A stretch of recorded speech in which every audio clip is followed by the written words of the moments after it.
Always unite with me by liking, subscribing, and commenting or comment section below. Now let's get to the vibe. Shocking revelation in Ruben Amorim's press conference. That the 4-2-3-1 or the 4-3-3 system is here to stay. And he has finally going to switch from 3-4-3 to 4-3-3. But there are comments that he made in the press conference that, to me, probably really made sense to me. Because I think Jason Ben Jacobs? No, it's Jason Woodwell made a tweet, I think, 2 weeks ago, stating that United have been practicing the 4-3-3, 4-2-3-1 system formation for a very long time. They just haven't made it known to the public, or United haven't implemented in a game day basis. And this is what he said about him taking a very long time to switch to 4-2-3-1 system or playing a 3 midfield. The media. Look, people will say why he shouldn't pay attention to the media. He should have changed the system for a very long time ago. He was willing to put his Man United career on the line to stick the 3-4-3 system because he wanted to take control of the dressing room.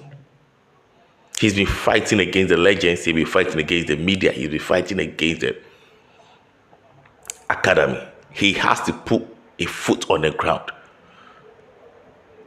He was saying this a lot in the press conference, and he was giving a hint on it, but we just didn't really pay much attention to it. If he changed right now, he changed the 3-4-3 system right now, what would the players be thinking about him? That he's changed to something he doesn't believe in? And why would the players believe him? If what he's preaching or what he's telling them, he doesn't believe in. Or because he's not winning a couple of games, he has to switch to a system that emulating win game without necessarily putting the footprint, the blueprint, the players understanding what he's trying to do.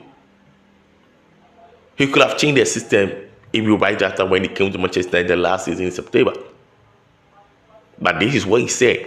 It's better we suffer now so that in the future we can enjoy, by laying down his principles of the tactics that he wanted the players to play.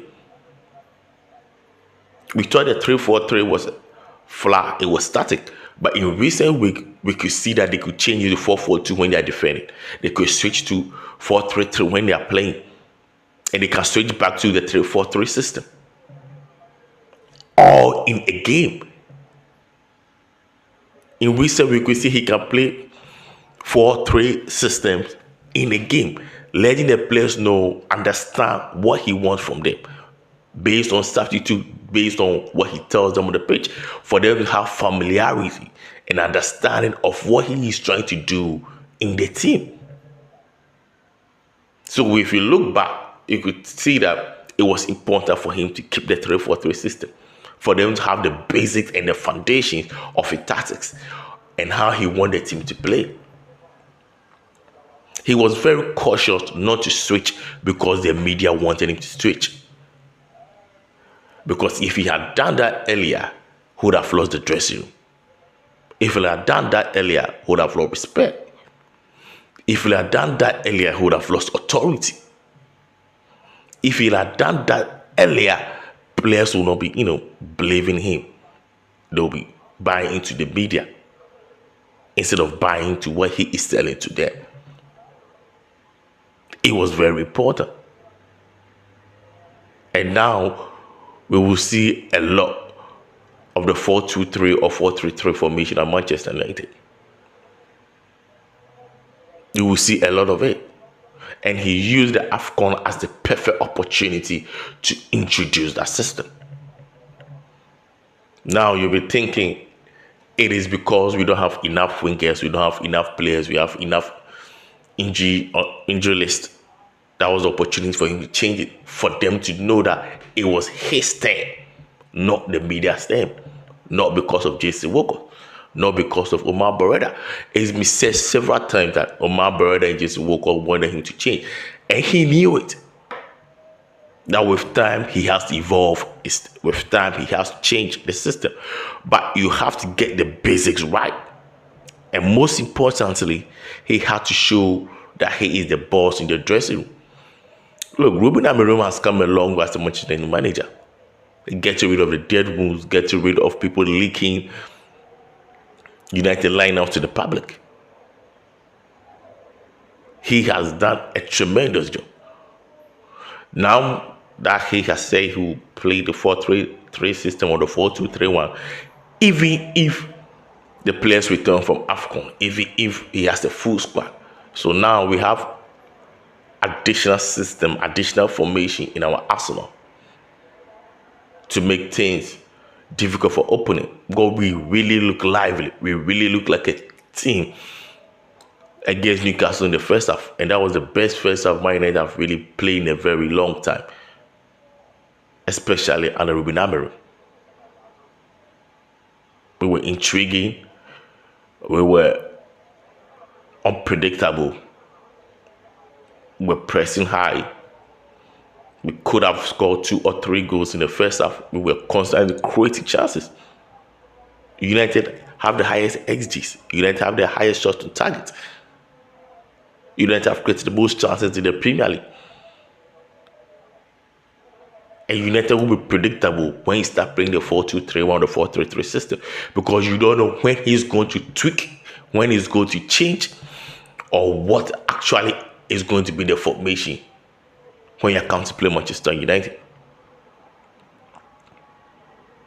The press conference was done immediately after the Newcastle game, so the injury updates, we probably wouldn't know whether they were still fresh or they'll still be able to make the game. He may mention that he took Mason Mount off because he felt some lingering in his thigh and he didn't want to risk it. But I was very surprised Mason Mount didn't come on in the second half. Looking at our injury list, looking at the 10 squad, and looking at how well he played in the first half. And I think that forced him to switch to the 3-back earlier on in the second half. He also wanted to let Casemiro rest, especially we having a game against us on Tuesday. And we all criticized him about his changes. It was an escape from Sobibon. It was a lucky win against Newcastle, especially how Newcastle dominated the second half. But the press conference gave us reasons why he did, or he needed to make those changes.